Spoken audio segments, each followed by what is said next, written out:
Ay, hindi pala makita si Sir Ronald na mga pinaka-importante. Yan. Okay. So don't mind. Obviously, ito yung low end. Ito yung high end. Okay. Okay. I think we're... One second. I think we're good to go. Oh, start na tayo shortly. Ang pangalan ng babaeng sumulat ng Oh, well then, ingat ka. Basta apelido Santiago. sa Kathleen. Yeah, Ay, live na tayo. Okay. Alright, sir. Nagro-Ronald Llamas ka na, Sir Walden, ha? Ay, live na pala. Sir Ronald, napansin ko, ginagamit mo rin yung gano'n na yan. Kahapon ako pa, I'm so kagabi yung mami ko, sabi niya, pwede ako maghugas. Pwede naman ako ni Sir Ronald. Sabi ko, that's exactly what keeps him away. Kasi every time nag-usap kami, bigla yung mami ko, kailangan ko maghugas ng mga pinggan. Kasi she's checking on him. Not to bring me down. Sabi, ano ba? Sabi niyo, malasado ka. Di ba malasado? Parang flexible. Hindi! Bigla wala kang prinsipyo. Softy-softy ka. Ganun ba? Sabi ko. So ngayon, every time may galit ako, malasado ka. Mga job lang naman. Oo. Mga job lang. Grabe talaga. Okay, go na tayo. Okay. It keeps up in our toes, di ba? Parang I don't buy that excuse. Parang ano lang, bully lang ng bubulyan lang. Yan yung history nila, Walden. Ganyan. Durugan ng puntos. Ayan talaga. Yan yung history nila. Di ba, Walden? Ganyan kayo eh. Diyan sila nahubog. Parang ginawa mo tong kung ano yung show natin na isa, yung underground, ano ba yan? Yung safe house. Ito bunker. Ito bunker. Okay, go!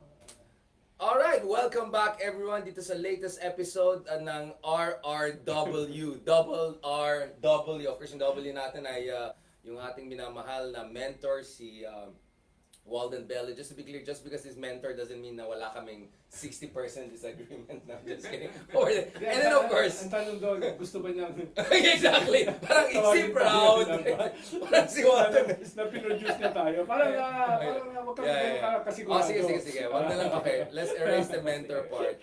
And then of course, kasama natin yung kasama lang natin kagabi na nagrereklamo kasi pinahintay rin niya ako until yung isang gabi, si Secretary Ronald Llamas, o si Kong Bello at saka Secretary Llamas, kasi mamaya hindi na tayo nagre-respeto.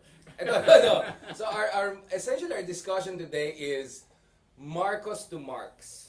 Right? Essentially. But I want to parang Star Wars and reverse. Parang Marx to Marcos. Parang before tayo mag-Marcos, Duterte, and all the contemporary issues, I want to ask about something that I think is not as much explored, even in a lot of podcasts, forget about mainstream media, is paano may nag-activist? I'll start with you, Walden. What attracted you to the left, especially back in the day? Bakit ang daming matatalinong tao at matitinong tao? I'm not sure that includes everyone in here. That this doesn't. But parang nagsimula sa job. bakit dami na-attract sa the leftist perspective, the Marxist perspective, post-Marxist perspective? Is it a sense of social justice? Is it the intellectual sophistication? Is it just fad lang siya sa colleges dahil woke yung mga colleges? What attracted you, Walden, to the Walden, di mo kailangan sagutin yung buong tanong. Parang Wait thesis. lang. Parang thesis siya. Kailangan naging co-host. Double R doesn't mean ako pa rin yung big R. Walden, to the degree you want to answer me. Ganun lang. Sige. Well, actually, yung transition ko from being public intellectual to activist was accidental.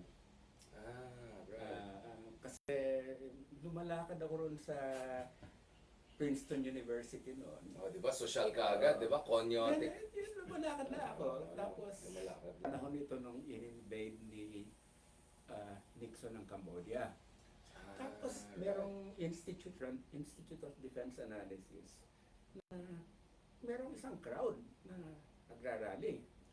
Out of curiosity, I crossed the street, tinignan ko. May mga nakaupo roon sa kwan, no? Sa ground. At naka-link arms sila. Right. So observe lang ako. Tapos dumating yung police, yung paddy wagon. And they started to separate yung mga aktivista na nandoon. Hindi ko alam anong nangyari sa akin. Pero bigla na lang, nandun na ako. Like, medyo postmodern yung movie. Wait, I'm also here. Nadamay ka. Damay-damay. Parang something was pulling Oh, yeah. May gravitational pull. Nasa- Wala naman maganda or... tayo ako. Oh, forget about that. Yung nasa kanan ko, yung foremost diplomatic historian ng US, si Arno Mayer. Right, yeah. Oh, jeez. Yung nasa kaliwa ko, foremost Latin American historian sa US. Oh my God. Pero hindi ko pa alam. Ikaw lang hindi foremost. Oo, wala ako. Lowermost na ako doon.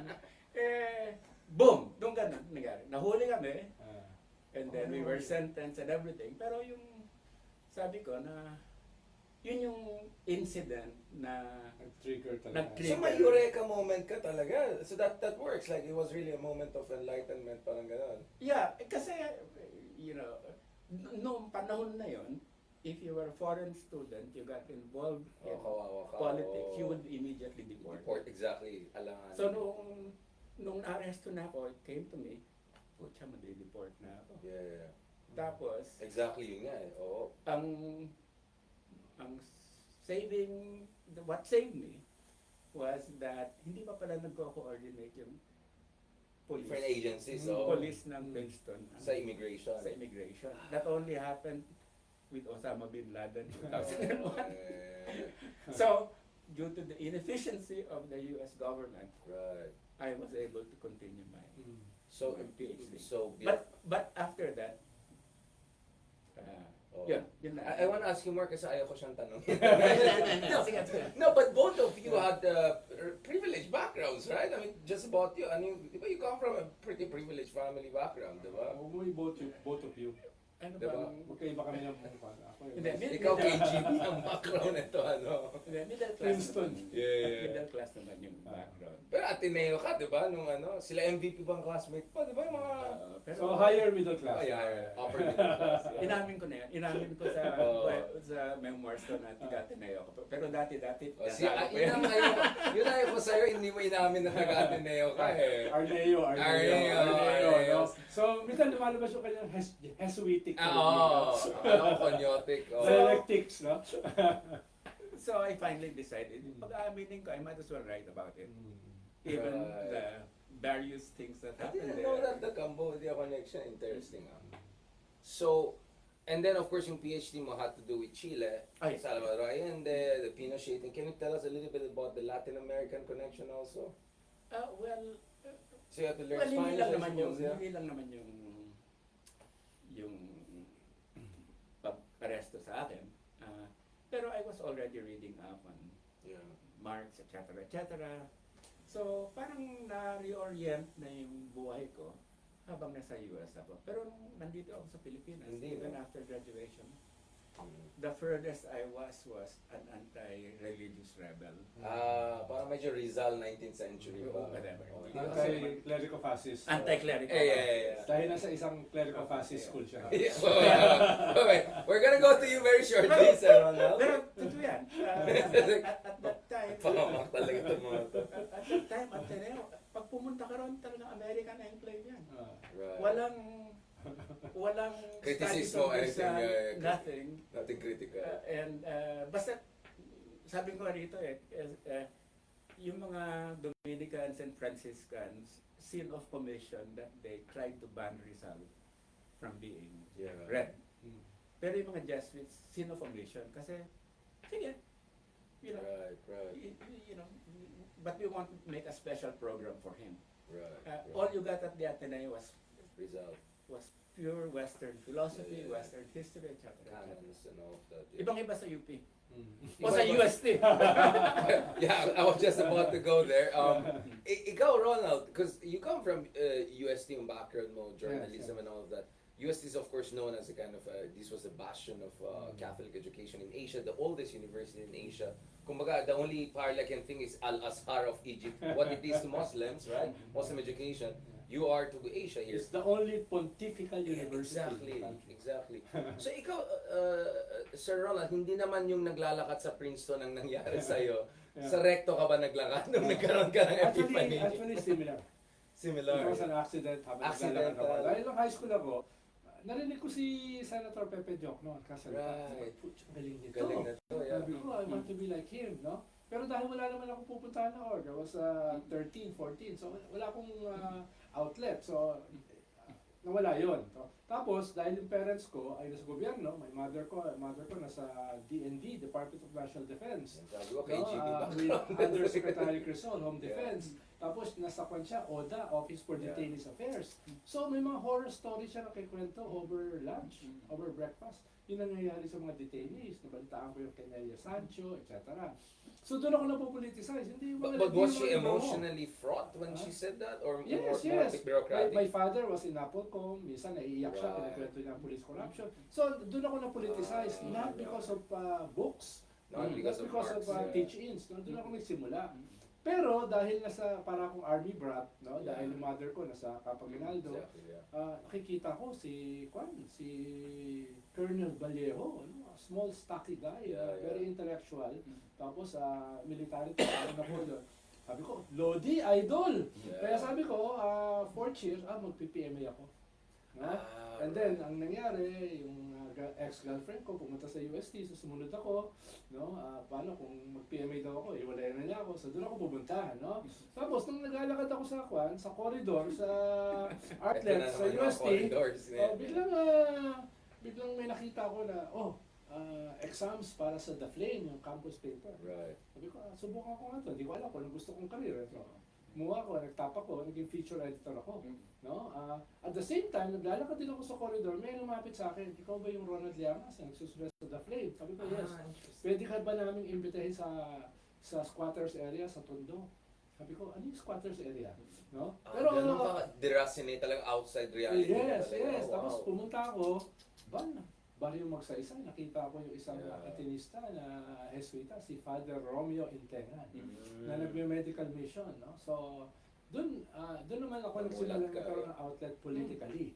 Pero at the same time, nung naging feature editor ako ng The Flame, nandun nga si Father Albert Alejo, siya naman yung literary editor. 3 years ahead siya sa akin. Right, right. Sabi ko, ba't puro literary ito, puro poem? Yeah. No? Sabi ko, itatransform ko ito into a more political Punchy, paper. yeah, So, nung naging editor ako, 2 years later, no, binago ko yung The Flame. No, ginawa kong very political, banat kay Marcos, etc., etc.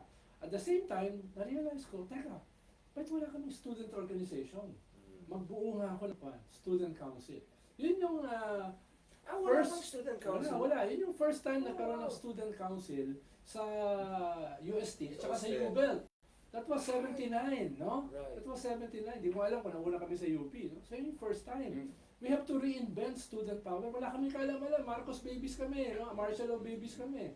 So doon ko na-realize. Doon din kami natuto ng special ops. Paano binan yung isang issue namin ng The Flame Yeah. dahil gumawa ako ng article about Enrile, Confessions of a Butcher. So nag-special ops kami, Yeah. no? Naglagay kami ng mga baby rocket sa loob ng Dean's office, hinindihan namin katol, so para tapos yung May mga posto, Oppenheimer moment. no, ganyan, etc. Nung yun, puro usok yung Dean's office, punta kami doon sa bodega. Kinuha namin lahat ng Flame. Tapos distribute namin sa Literally the flame kasi yung ano mo. Ibig sabihin, natuto kami na within these limits, kailangan Sabotage, hindi kami pumayag. So, naging creative kami. Yun yung first lessons namin sa special ops. Tapos, di namin alam kung anong gagawin, paano lalabanan yung dictatorship. So, yung aming chem student, gumawa ng stink bomb. Tapos, yung stink bomb, binuhos namin sa mga theaters. Yung mga laban. Tapos, nandun kami sa labas, nagdi-distribute ng manifesto. Ito yung baho ng diktadura. No? Ganun. We were kids. No? We were practically kids. Yeah. 16, 17. So, dyan din kami natuto ng mga ganyan. No? At doon namin tinayo, in that context, yung first student council sa UST. Nung una ko ng General Assembly, tinanong ako ng advisor, Mr. President, see if there's a quorum. Tumingin ako sa kanya, what is a quorum? Talagang wala akong kaya. Talagang zero. So lahat talaga yan from accident, scratch, no? yeah. Kung tumuloy ako sa PMA, baka ang bala ko kasi, intelligence, dahil mga nababasa kong books ng high school tungkol sa spy versus spy. So, Yeah. kung nagkataon ako, tumuloy ako yan, no? Kabats ko si General Anyo. So, batch 82 ako kung sakali. Very smart guy. Very smart. I interviewed him Oh, too. hindi ako Yeah. magkakasabay nung... Very smart guy. So, Tama si Walden, accidents happen. Right, so but it's never late. And we'll talk about Yeah. Rev Gov later on. We still can become dictators and all. So may chance pa tayo sa Ronald to Pwede, fulfill our Dahil subconscious lahat yan dreams. nasa loob mo eh. Nasa loob. Dinay mo lang eh. No? There is a Pinochet inside. No. But Sir Walden, going back to this, now, he was talking about the martial law background.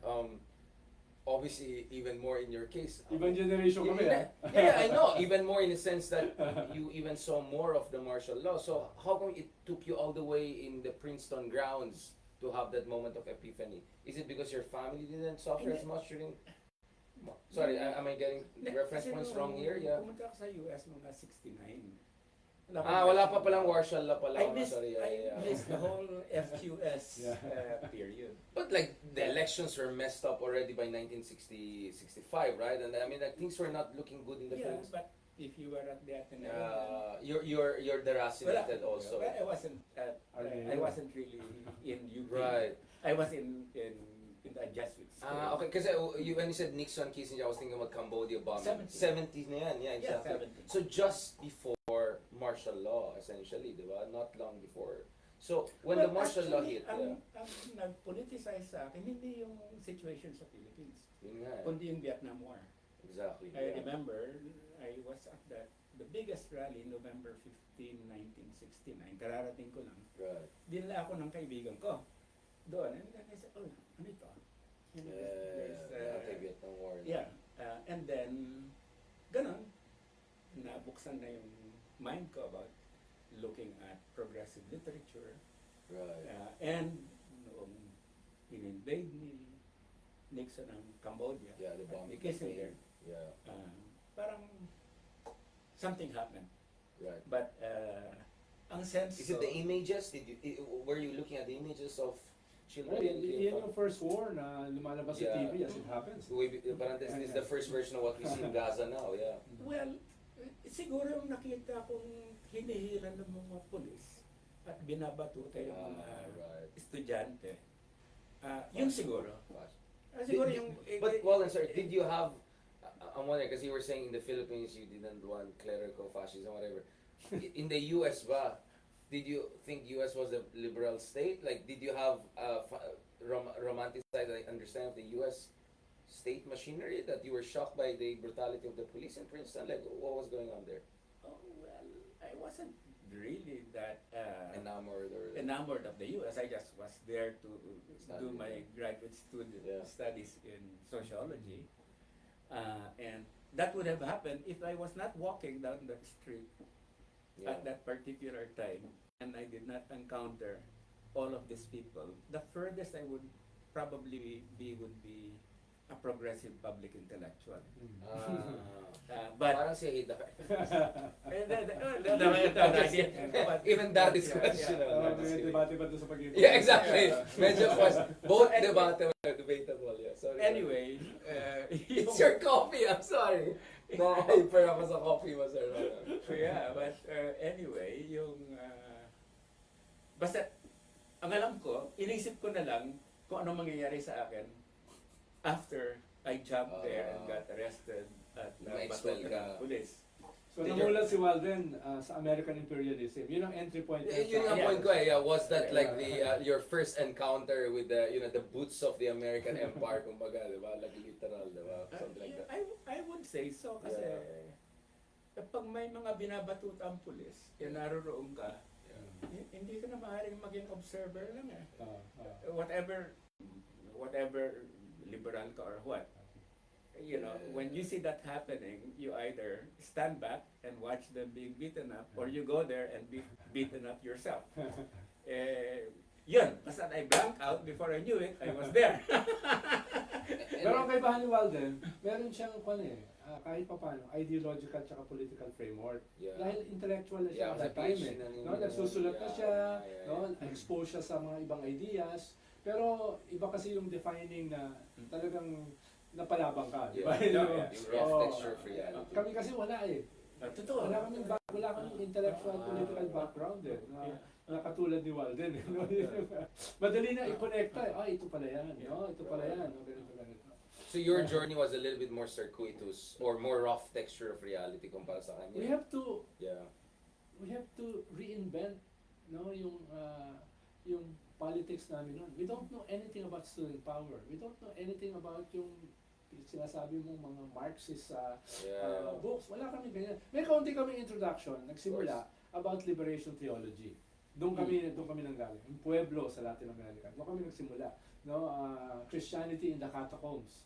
When it was not yet a state religion. Yun yung aming foundation. So adjacent, And parang then- Marxist adjacent. Yes, and So, then we yeah. discovered the Hegelian framework, Right. we discovered the Young Marx, we discovered Gramsci. So iba yung aming ruta eh. Yeah. Kaya hindi rin kami masyado naging dogmatic. Yan iba yung dinaanan namin.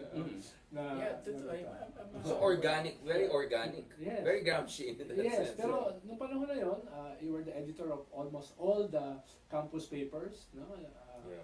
Etc. You're the president of the Journalism Society, you're the president of the Inter-University Student Journalism Society, etc. So writing. No, nung nag-drop out ako, I was the editor of the Federation of Free Workers newspaper. And then, doon na pumunta, nag-take na ng toll yung organizing. Iba yung imperatives ng organizing. Yeah. And then, fast forward, pag makita mo yung sulat ko, ungrammatical na. Parang yung mga privilege speech sa mga congressman. No? Parang quat. Parang kilala ko sa quat na gano'n. Parang Pero, wait no? lang. Kaya minsan nahihiya ako magsulat, natatakot ako eh. Kung Yeah. titingnan mo yung blank paper. Dahil Yeah. nakalimutan mo na yung technique eh. Nakalimutan mo you na yung... lost the flair. Unlike si Walden, ito nagkukanto eh. Nagkukanto si Walden eh. Nagda-diarrhea ng libro eh. Yeah. No, talaga.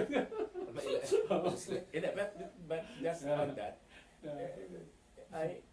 you never lose your fear when you begin writing. Fear of...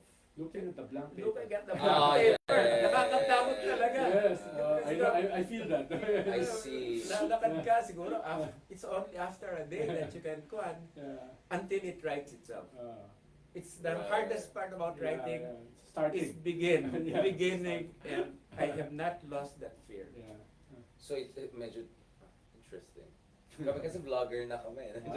Yeah, I know. But Yeah. kasi- Hindi siya natatakot. ADHD na eh. Yeah. But thanks to actually the person I'm most thankful to, if kay Ronald in terms of political vlogging, it's still in terms of writing. Like, you were the one who pushed me. Oh, right. So I'm very grateful Buti na lang about hindi siya nag-fail. Sorry. Greatest student of all. Just kidding. Nung sinabi ni Walden sa recommendation niya, top 5%. Excuse me? Top 5% only? Top 1%. Hindi, nung before pa. Yung first recommendation niya sa akin, Ay. top 5%. So nag-calculate ako. Ay, If he had Lord. 1,000 students, Ay, so I'm only Lord. better than like... That's Ay, how Lord. bad I am. Ganun, Sir Ronald, you think I'm bad now? You should have seen my younger Buti version. na lang hindi tayo naging magkaklase. Sabi ko kay Sir Walden buti hindi natin kaibigan si Ronald masyado dati, di ba? Ngayon lang natin friends si Ronald. Talaga, grabe yung personality natin. No, but I actually think, kasi ako rin, again, maybe hindi mag-agree si Teddy Casino, but ako rin accidental progressive. But Sir Walden, balikan natin. Oh, All I know sige. is that Sige. is si Richard. Ayun tayo. I was so grateful to him that I would always list him as number 1 because he saved me from a beating in Yeah, Israel. yeah. I was about to be beaten up by this big Arab Palestinian. man. Yeah, twice my size, my size. Yeah. And he put himself there. Yeah. Sabi ko, Physical courage. since I Yeah. live, since I owe my life to him, Yeah. he will always be number Yeah. top 1%. Top 1%. Nag-bump up ako because of that. Sorry, Walden, hindi ako masyado convinced. Just to be clear, Just to be clear. I Sorry, stood there with my Salvatore Ferragamo shoes. So, imagine what would have been lost if na Tingin ko, binubog doon ako. sa harap ka, nakatingin ka doon sa Arabo. Kung ikita-kinder ka ngayon, tapos may nilalabas ka na... Oh, baka na. Yun, may witness kami. Kung may ex-girlfriend ka to the nth level. Yun din yung isang ex-girlfriend natin. But anyway, Actually, hindi naman nagsimula yung fake news ngayon. Yeah. Sir Ronald, balikan natin ito. So, I want to also ask you about, obviously, you're a different generation. So, what was your Pero reaction? nagsalubong yung generation natin. Exactly. At some point, nag-blend Sa in. LA, yung kinag-uusapan namin conference, Right. no, na binanata, minumura sila ng mga dogmatic hardline Maoist, no. Tapos Yan na. I made fun of them eh. Ayan. Yun yung first introduction ko sa Yeah. heckling in the internationals. Doon kami nagsalubong. The Hindi leftist. ko pakilala si Walter Yeah. noon, nababasa ko na yung libro niya. Pero nagsalubong kami noon, no. So I want to ask before we go into the It was intra late left. 80s yun eh, late Oh. 80s. No, Early 90s? 1994. Okay, mid-90s. Masyado ka naman nag-advance Hindi, mong nakalimutan ko isip. na eh. Advance ka talaga mag-isip, sir. Yeah, I just want to understand. Kasama si Professor Nemenso at that conference. Someone we want to also talk about Yeah. soon because this is also in memoriam. Well then, what was the effect of the martial law declaration by Marcos? Because obviously, if you're familiar with Latin America, everyone was going through the motions, Yes, no? One democratic regime falling after the other. So was it shocking? Was it emotionally shocking, but intellectually not shocking? Did you see it as part of a bigger Cold War Do dynamic? you remember Yun nga eh. where were you then? Oo, at that moment. no? Ano Si ginagawa mo? Kit Tatat ba? Kit Tatat ba? Tama? Kasi sabi ko ibang Kit Belmonte. Sabi ko.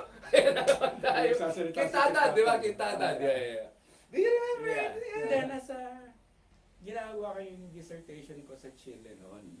And then nag-martial law sa Philippines. Oo, nasa September yan eh. Nandun ako sa mga nag-i-interview ng mga kanan sa and then boom, ito na. So, pero tinapos ko muna yung mga interviews ko. Bumalik ako sa US. And at the, this was around March of 1973. Right. Kasi 72 yung kwan. Nag-hook up na ako sa mga aktivista ron. Mm. Kasi I missed the FQS. Mm. Para akong neophyte. Pero parang kuhaw ka rin, naghahanap ka. Oo, naghahanap ka rin. Yeah. So yung may mga nanggagaling dito na first quarter storm ng mga graduates, nag-hook up na kami sa New York. Do you remember some of their names? Sila Rene Cruz, Yeah. Amy Sila Cruz. yeah. So ito yung mga so they were the UP ones na to eh. Medyo UP ang first quarter storm. kung sila, they were, Yeah. marami sa kanila talagang nahasa na sa Mhm. National Democratic Literature Yeah. Struggle.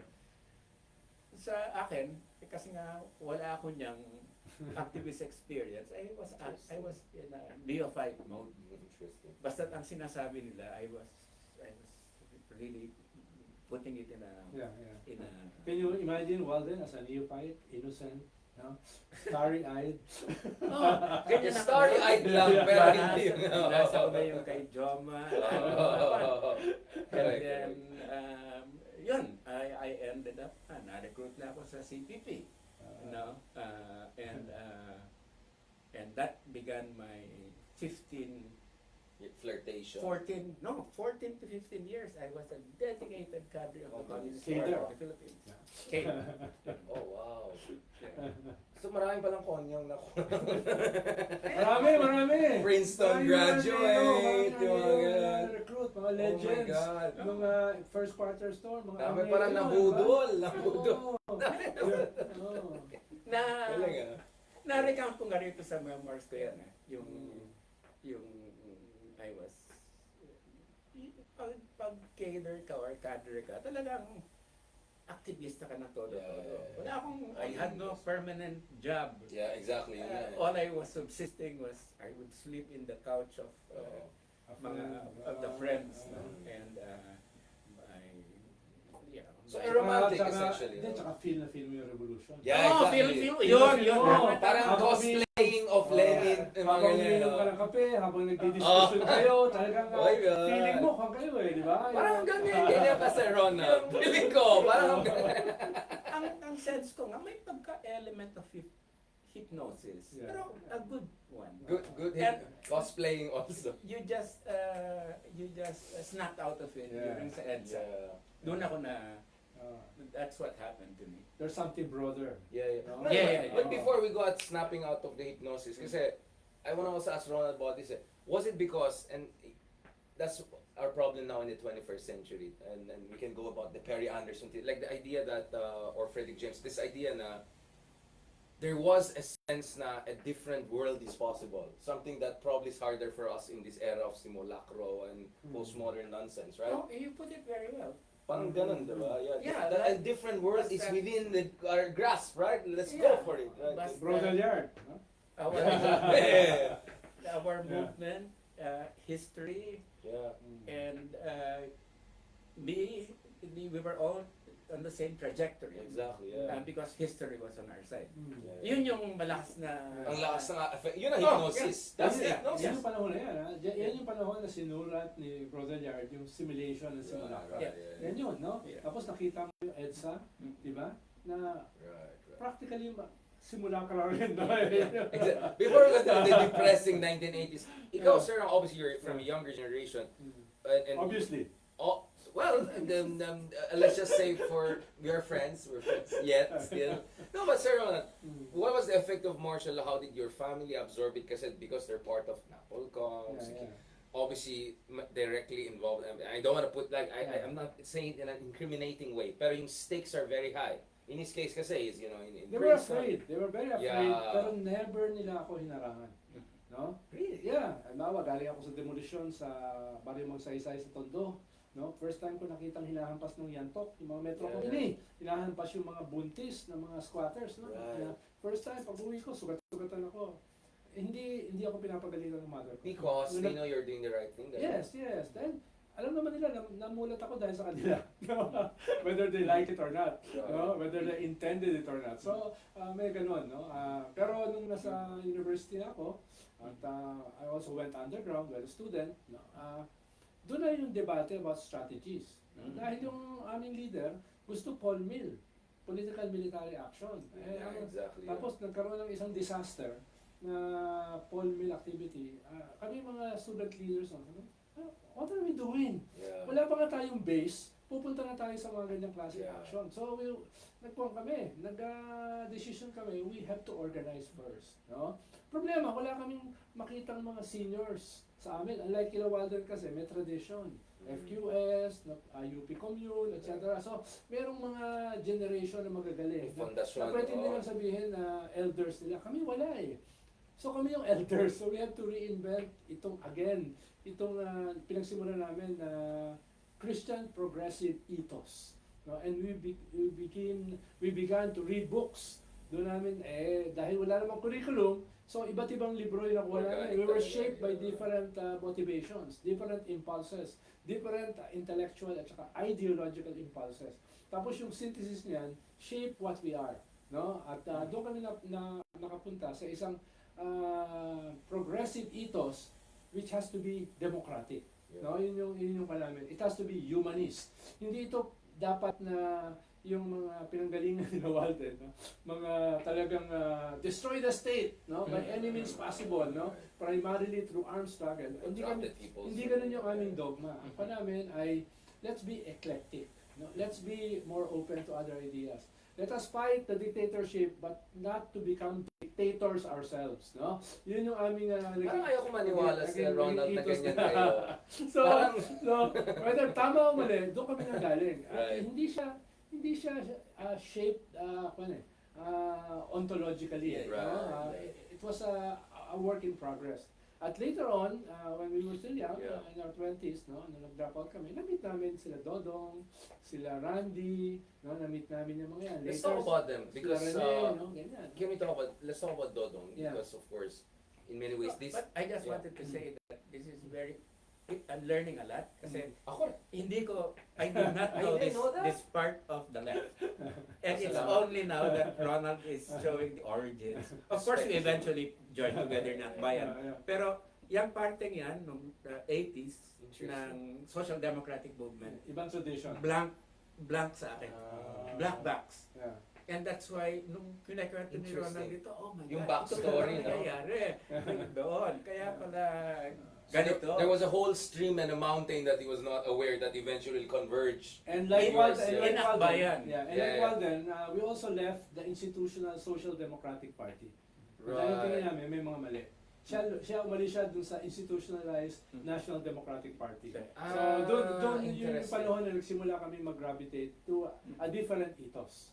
No? So defection, both stories, is Yeah. both a story of defection. Well, yeah. Institutionally, Yeah. nag-meet yan Oo. sa Akbayan Oo. in the late Sa 1990s na tayo. Nung nabuo kasi yung 1990s. basic with Dodong at saka hindi ko pa kilala si Waldo. No? Baka nasa US pa siya. But before we go to the Akbar Sure. story, I still want to so let's talk about Dodong. Mm. Both of you, for the purpose of people who are not from UP, kasi kami, of course, we know him, he Yeah, was yeah. our president. I just want people to realize na ang daming mga sobrang mga galing na mabuting tao sa progressive movement sa Philippines who deserve to be recognized and whose stories should echo through generations. Yeah. So for millennial and especially Gen Z, right? Sir Ron, can you give me an idea of who the man and the moment and the works? Yeah. And then also obviously as Walden Well, also. as a background, nung 85, dyan nabuo yung first united front against the dictatorship, yung Bayan. No? On the second day of its Congress, it broke down. No? Dahil yung mga kaibigan ni Walden gustong dominate and take over yan. So, pero 4 blocks yan. No? Not them, sock them, leave them, at independence. Doon ko nakita yung mga independents. No? Sila Pepe Chocno, sila Dodong, sila Randy, etc. Nung nag-break up yan, nabinuo nila yung independent caucus.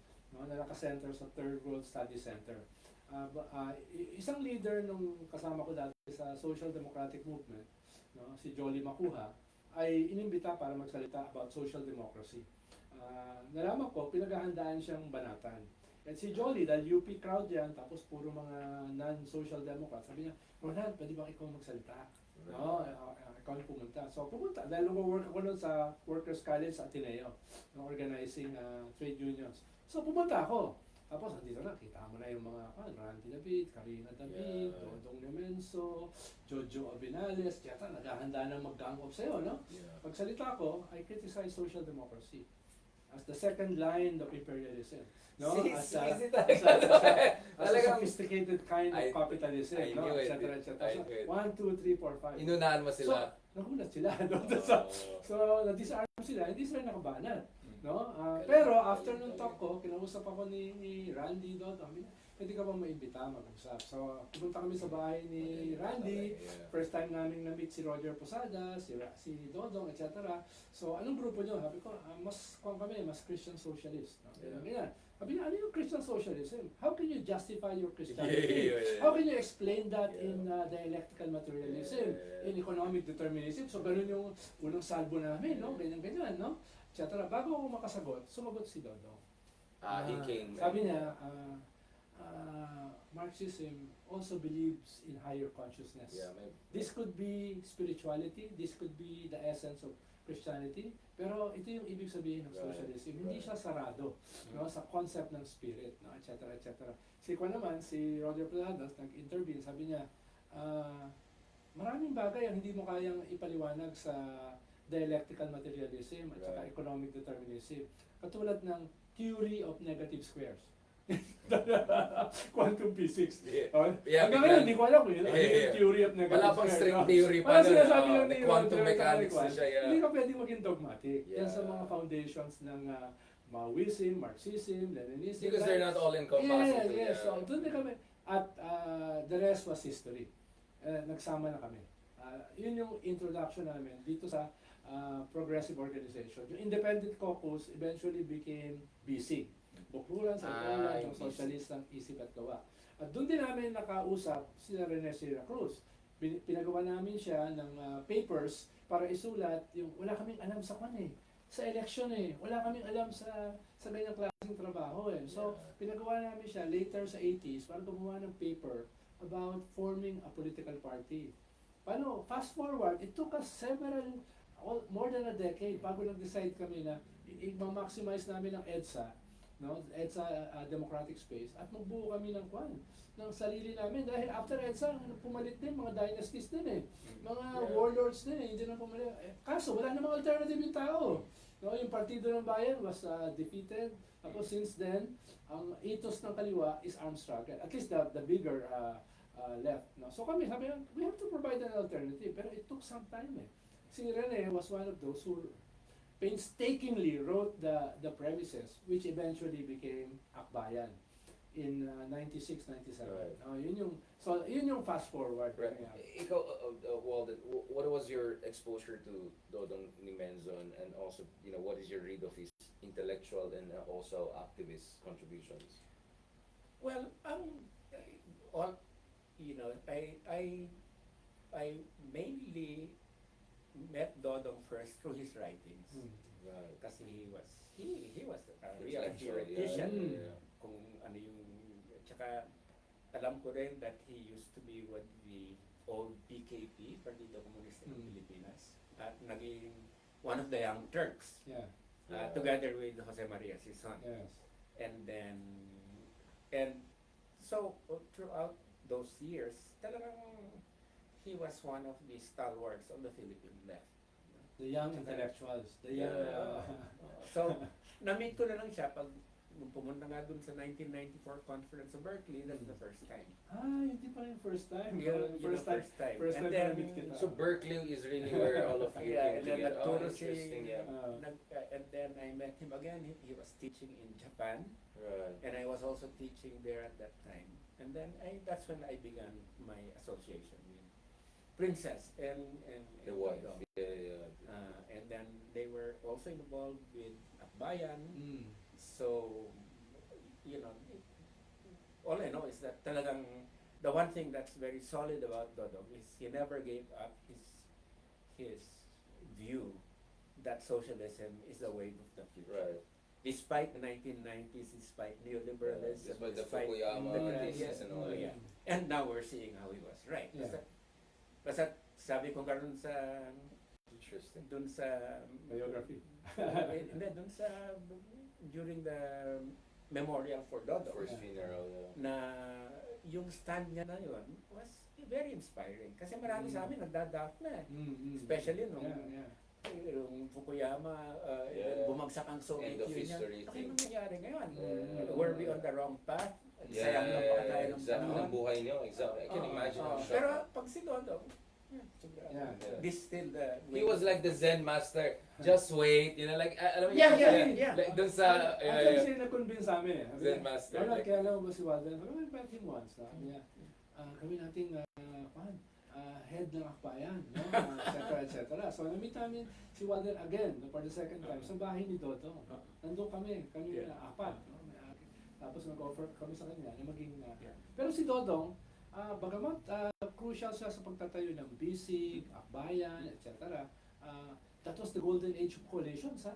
For the first time, lahat ng labor groups nagsama-sama sa LACC. For the first time, lahat ng political tendencies nagsama-sama sa National Movement for Civil Liberties at saka Freedom from Death Coalition.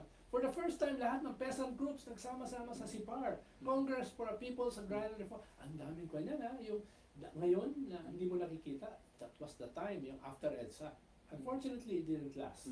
No? Pero yan yung context ng mga binabanggit namin ni Walden, no? Na sana may magsulat, no? Dahil sana maulit-uli yun. No?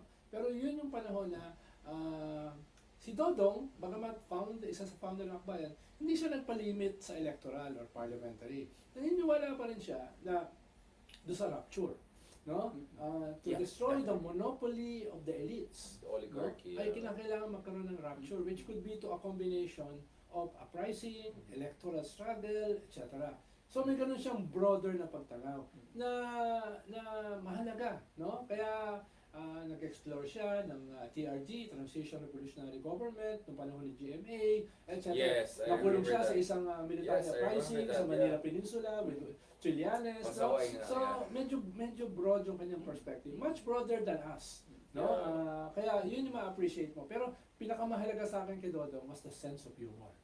No? Yeah. During critical times, during times of weakness, doubts, lagi siya nagpapatawa. So he lifts your spirits up, not through ideological dominance, kundi humor. So doon mo natutunan He yung... learns, he Oh, laughs at himself. No, hindi lang niya nare-ridicule yung iba. Pinagtatawanan niya yung sarili niya. Kung hindi mo kaya pagtawanan yung sarili mo, paano mo pagtatawanan yung iba? Yeah. Yun yung natutunan ko kay Dodong. No? Kaya at the same time, kaya siya pluralist. Right. Pero kung hindi ka marunong tumawa, hindi mo yayakapin yung diverse groups of the movement. Yun yung nawala sa kanyang passing. yung ganong klaseng spirit, yung ganong klaseng leadership, yung encompassing, no, eclectic, dahil meron siyang sense of humor. No, hindi niya siniseryoso yung sarili niya, siya lang ang tama. No, he looks at others, oh, may elements ng tama rito, dito may elements ng mali, etc. Yun yung kailangan sana na maibalik sa progressive movement. Right. No? Dahil puro ideological, no, puro debate, puro tactics, ang si Dodong na iba eh. There was, nung unang harap namin, there was a higher consciousness. Yeah. It's when it Yes. begins to unravel.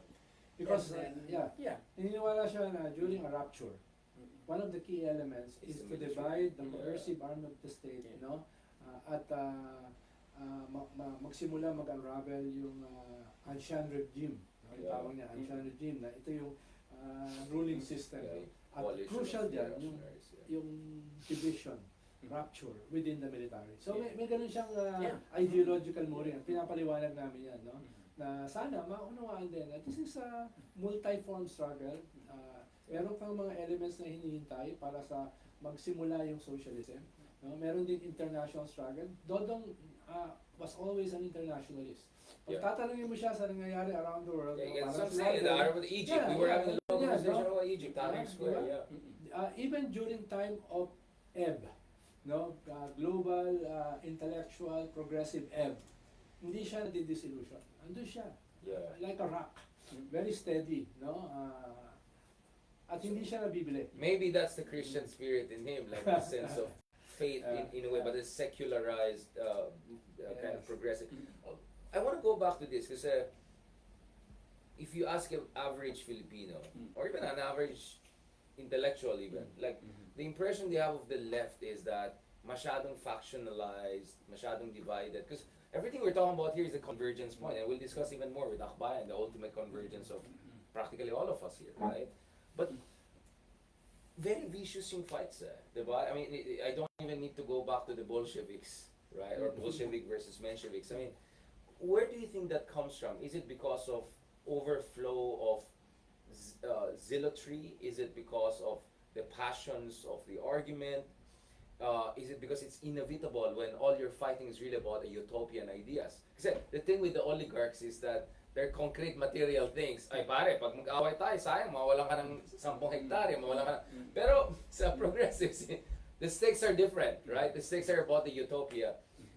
I just want, parang for the lay audience na hindi steeped into the to the kind of progressive world. I won't even call it Marxist world because, as you mentioned, there are many stripes to it. Where is that factionalism or division coming from? And or maybe you disagree with me that maybe it's not really as divided as people think. But from your experience, kasi ang dami mo rin nadaanan di ba? What is your ritual then?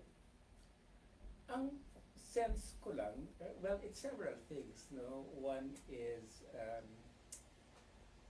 noong panahon ni Marcos, at least in the tradition I was in, Yeah. yung National Democratic tradition, actually, there was, during that period, it was organizing very well on the underground and reaching out to people because it's a very non-dogmatic approaches, especially sa mga ano. So,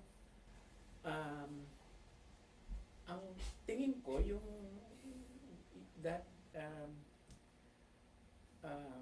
that non-dogmatic approach na learning from the facts, even as you're working towards a goal,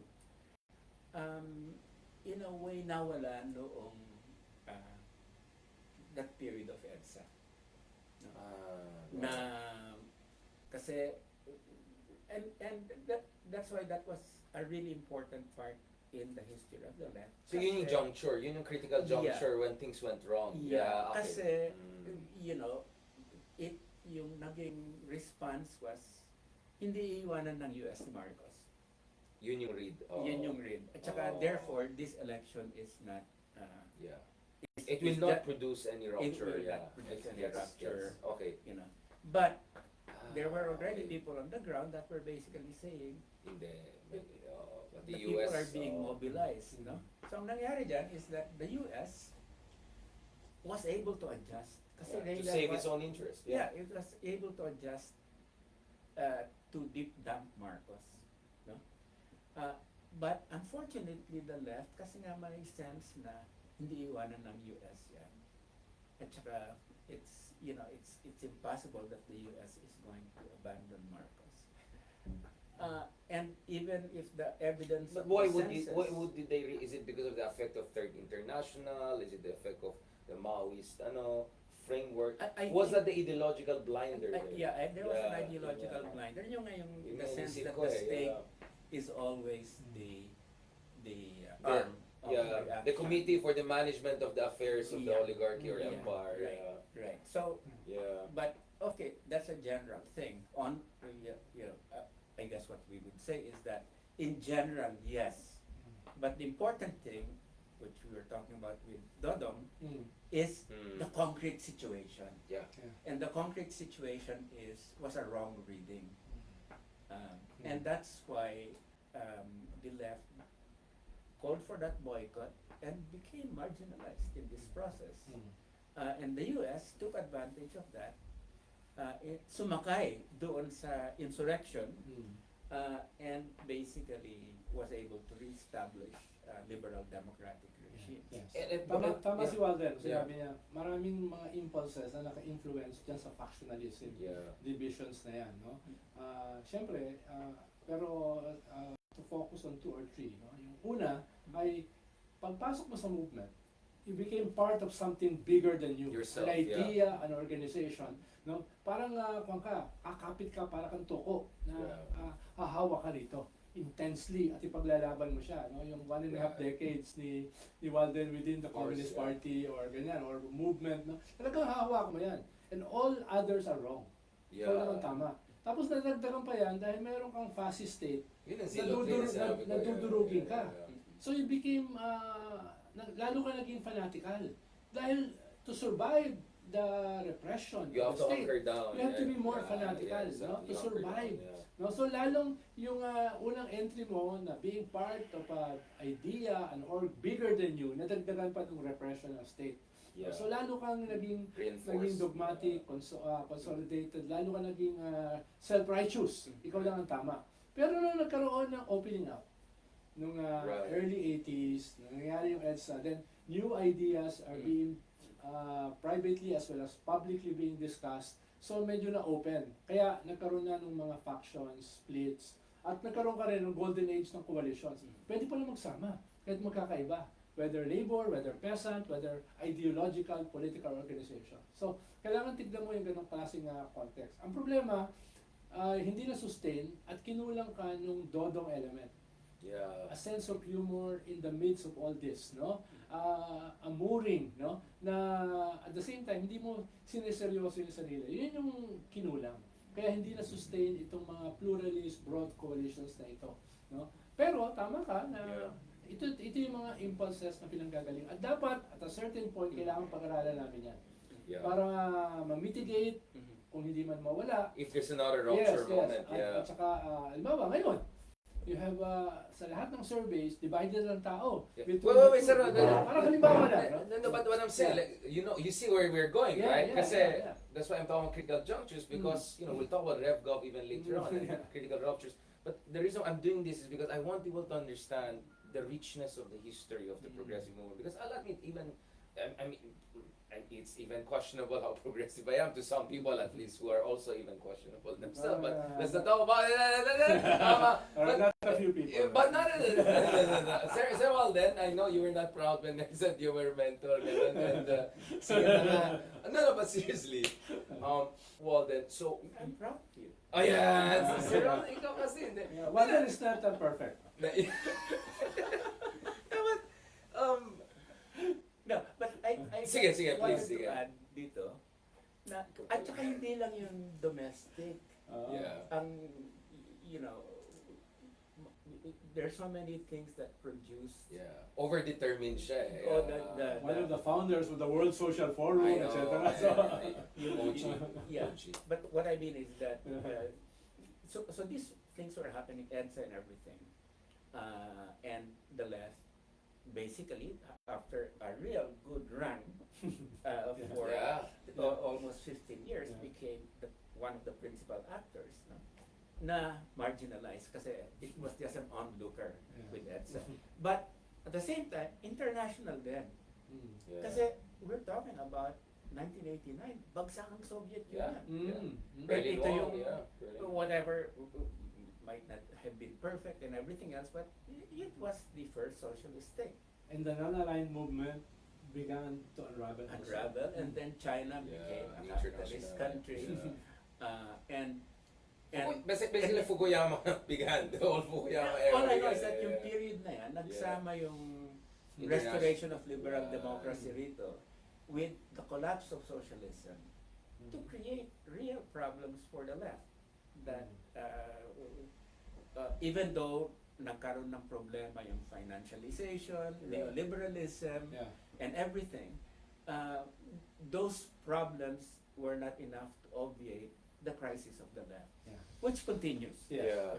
Which continues, and I want to have towards the end also a bit about the economics part because this is very important. Sure, Para maraming magagalit na naman ulit sa akin Sir Ronald dito kasi medyo. No, going back to this, so that was a critical juncture. I want to have a read of this. Now, obviously, you come from different position, you converge in Akbayan, but obviously in the case of you, Ronald, you will be the chief, you'll be the bongo to, like what bongo was to Duterte, you are to Aquino, right? Like, I always do that, like, Again, hindi ako pala yan. yeah. We visit each other all the time. That's why people love us. No, and then obviously Walden with you have this multifarious, all over the place engagement with Philippine democracy in and out. Diba, naalala ko yung time na in Congress, daming irita sa'yo kasi biglang nasa Chile ka, biglang nasa South Africa, biglang nandun ka, inaway mo si Imelda Marcos, parang kausap mo si... Like, so all of you guys were trying to blend into the system and do some positive thing. It was difficult. But the reality is, I think all of us read it as, and I think everyone in the room, I'm sure RJ will agree, something went wrong with EDSA. What is your fundamental analysis? Was there a rot at the heart of the apple? Meaning yung EDSA revolution was really set up for failure? Or was it hijacked over time? Or was there a series of mistakes by Corazon Aquino, among others, not to purge? Because I wanted to actually also ask you. Parang pang 8-hour discussion yung tanong. No. But what we can do is, like, we can just give pointers. Because if we don't criticize the EDSA project, we cannot understand why we are here in this mess right now of a Duterte and Marcos fighting over the future of the Philippines. Ridiculous, right? So that was in 2 minutes. in 4 minutes. 4 minutes. No, seriously, Walden. Like, if you were to do a synopsis of a book on this, what will be the synopsis of the book? Ikaw kasi Sir Walden, Sir Ronald, madaldal ka. Ito, magaling to mag-synopsis. Two paragraphs. Yeah. Hindi, unang-una, meron ng elite liberal democratic tradition ng Pilipinas Right. that the American colonial period instilled. No? Built on the Spanish one. And Alam then, na nila, so, yeah. Break yung Marcos dictatorship of 14 years from that, no? And then, so parang kasi hindi pa widespread yung tingin ng yung vision ng left. To a great extent, the anti-Marcos opposition was looking at that restoration of liberal democracy. Yeah. Na that was sort of their project. Reversion to the mean, Okay. kumbaga. Yeah. Pangalawa, the US, although it began backing dictatorships, was during the EDSA began to realize that Yeah. if we stick to the formula of Reagan of just backing a dictatorship, No matter what. our interests would be lost. Yeah. So they very cleverly maneuvered around Right. to force Reagan to abandon Marcos. And I was able to document all the steps that they were able to do. You mean on that. State Department, CIA, Yeah, may mga yeah. away din mga yan, Yeah, di ba? oo. And the pragmatists won. Yeah. Okay. Yung sa kaliwa, sana the pragmatists. Yeah, Won. so you're saying in the The empire, ideologues that won. So, Yeah. ito yung That's a naging good point. That's a problema. very good Kaya hindi na-maximize yung moment. That's a very good point. Ito the wrong Yeah. people won, the right, like, yeah. the right people in the wrong side won the right moment or something like that. Yeah, yeah. Pero it was a moment, sabi nga ng aking Yeah. paboritong ideologue, no? When the old is not yet dead. Yeah. and the new is not yet Kasi born. andyan pa rin tayo since Gramsci. And in the interregnum, All there sorts are of morbid, monstrosities. Yeah, there are morbid examples na sumusulpot. So yun yung moment na yan. Morbid symptoms. Yan yung problema. Mhm. Ang nabanggit ka ni Walden, yung strongest, more dominant left ay naging mas dogmatic. Instead na i-maximize yung opening. At yung bagong mga neoliberal ay sila yung nag-consolidate, no? At yung mga dating mga fascist nagbaliktaran. Lumipat doon sa neoliberal project. Na hindi naman iniiwanan yung kanilang authoritarian tendencies, pero nag-adjust. No? Kaya, yung, halimbawa, focus na lang ako sa isang, mahaba yan, yung tanong mo sabi ko nga, pang 8-12 hours yan Anti-dynasty. Hindi naman talaga tanong mga tanong ko, sir. Alam mo naman eh. Anti-dynasty, that's one of the strongest component Yeah. of EDSA. Problema, somebody blinked.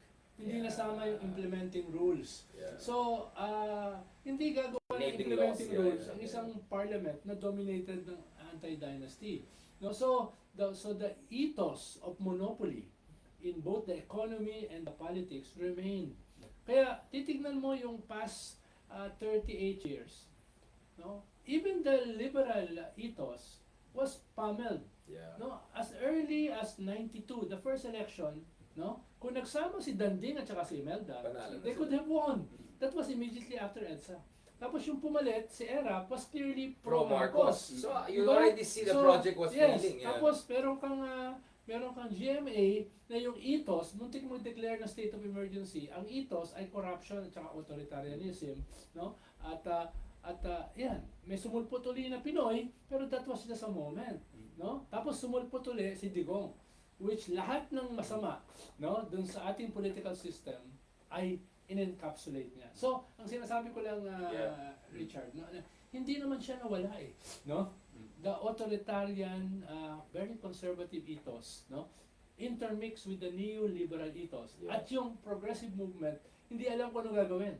They consolidated Yeah. in a more dogmatic old mode. And then, Habang yung and mga then bago Ronald, are- I have to Yeah. mention this, otherwise, Yeah. like parang we're omitting, the purges happened. Yes. That's where things were really went Yeah, really yeah. dark. Yung diba? mid-80s hanggang late 80s, yan yung pinaka-intense, sad moment. Yeah, the revolution Para doon sa devoured its own biggest- children. Para Yeah. sa biggest element ng kaliwa. At kami, na nagsisimula mag-explore ng ibang possibilities, we were very small then. Yeah. Makakabuo lang ng aming organization at wala kaming alam dyan sa mga iba't ibang permutations na yan. Perhaps the idea nag-gestate na sa amin. Pinag-uusapan na namin yan itong mga problemang ito. But we were very small nung panahon na yan, no? At hindi nga namin alam ano yung parliamentary arena, ano yung electoral work, Yeah. no, etc. etc. But we were beginning to realize ito yung kinakailangan for the progressive movement, for the international movement. But sinasabi ko nga, maliliit lang kami. So, you are saying there was still a rot at the heart of the apple then? Because walang enabling laws against dynasties, which was one of the, essentially... At actually, lahat ng ganong klase Yeah. transitions democratic transitions, may weaknesses talaga yan. But Latin America was more But- successful than us, even though they had Not- patent Not transitions. necessarily. Yeah. Marami rin silang setbacks. Yeah, but I would Yeah. put them ahead Yeah, of the yeah, Philippines. yeah, Look yeah. at the left in Latin America; they're doing so well. Yeah. They produce presidents. They produce ruling parties. Yes, yes. Why not the Philippines? That's Yeah. my question. But some of the ruling parties are basically being co-opted by the Liberal Democratic. I understand, but you have now the third Lula, right? I mean, like tayo, kahit isa wala pa eh. Oh, Barely. it was brought down by corruption. Yeah, but it's important to look at that period, as Ronald said. Kasi although the constraints were there were also possibilities Yes. at that point. May open-ended yung history. Yeah, Yeah. and the situation was that, problema is that doon sa naging Aquino transition, hindi na-influenced nung left because it was very confused as to what to do Yeah. during that period. But if it had been a more solid force, It could be a have- veto player, shaping at power. least a veto player, Yeah. and then Very good point. Very good point. created Very good um, point. Yeah. Some openings. some openings Exactly. politically and economically. And pressure, Yeah. pressure, Kasi pressure. nga, Yeah. Kasi nga wala roon what I would call the liberal centrist forces that in many ways Cory Aquino was, became very permeable to pressure from the right, no?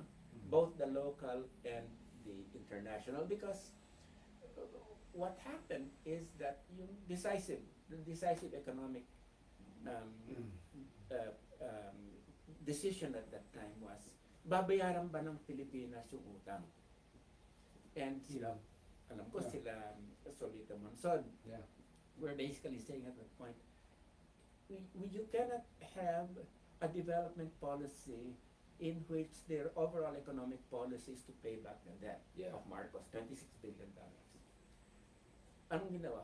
Ano nangyari sa ang lakas ng pressure ng Yeah. Citibank, Wall Street, Wall yes, Street, yeah. the Treasury Department, so that basically what became the economic policy of the Corazon Aquino regime was the priority was to repay the debt. And concretely, statistically, you're talking about 20 to 40% of the national budget every year going to repaying the debt.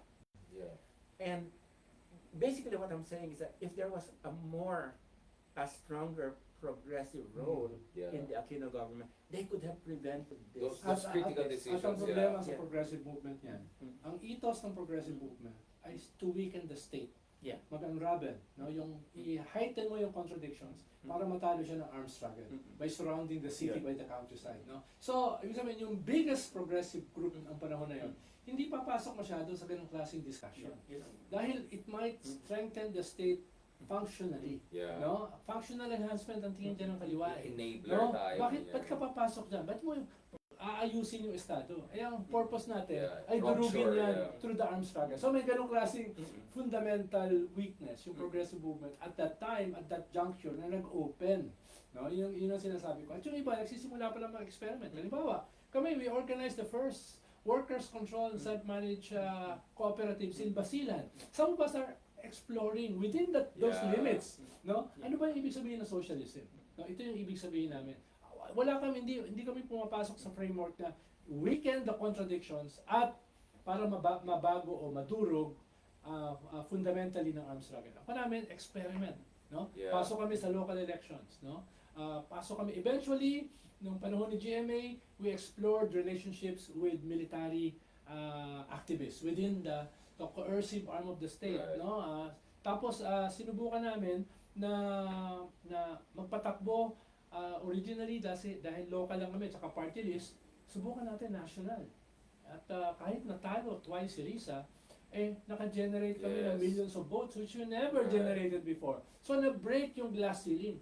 May isang kaliwa nakapasok sa Congress. So, at the same time, inaamin ko, you cannot hold that na yan lang yung strategy. There are others, Yeah. no? Pero merong mga successes, no, Yeah. nung panahon na yan, no, na ang problema, we are just a small part of the progressive movement. So basically, all of this argument so far is the balance of forces. Ang problema is that in the balance of forces, the left was either too divided or too aloof to make the Yes. right moderating effect. So I think this one way. Yeah. But the other thing I want to focus back, and Walden, if there's anything that perhaps would be one of your biggest legacies, your emphasis on something that very few people in the mainstream, even mainstream academic circles discuss, which is the bad policies, this full,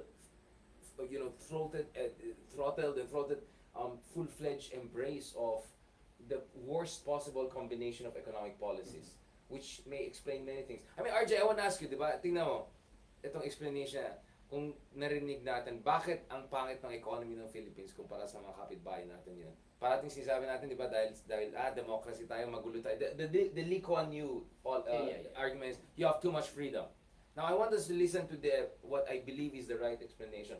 Walden, what were the bad economic policies that we stumbled upon or embraced even during the transition from Marcos to EDSA regime that really cursed us for decades to come? Well, unang-una, You mentioned that already, right?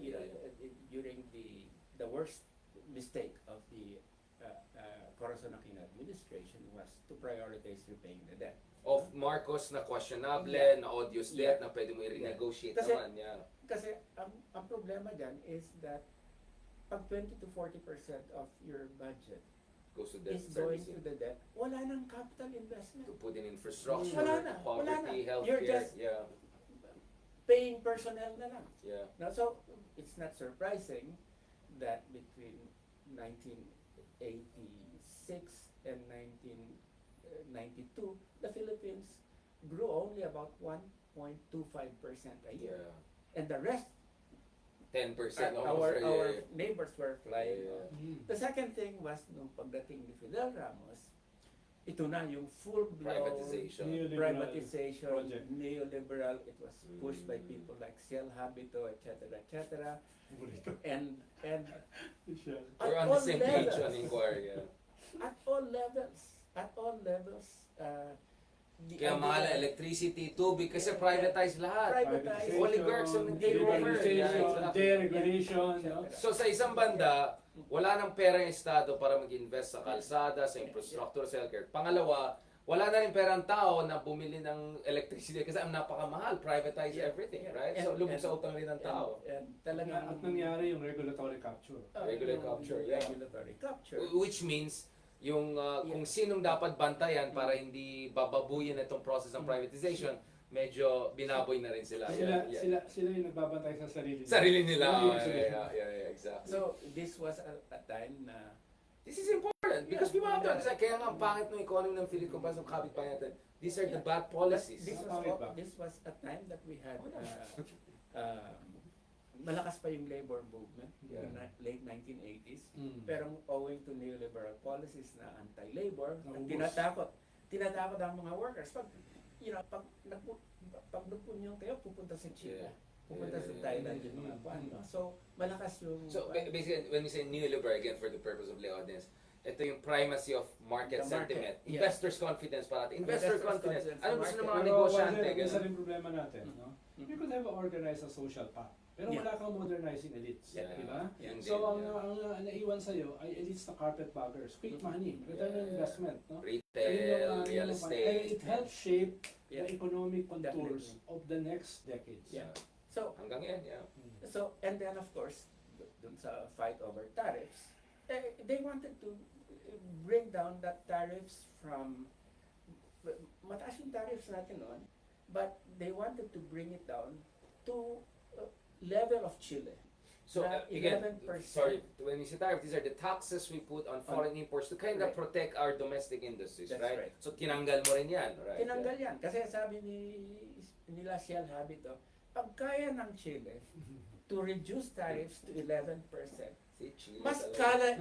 kaya ng Pilipino to Mas bring it macho up tayo.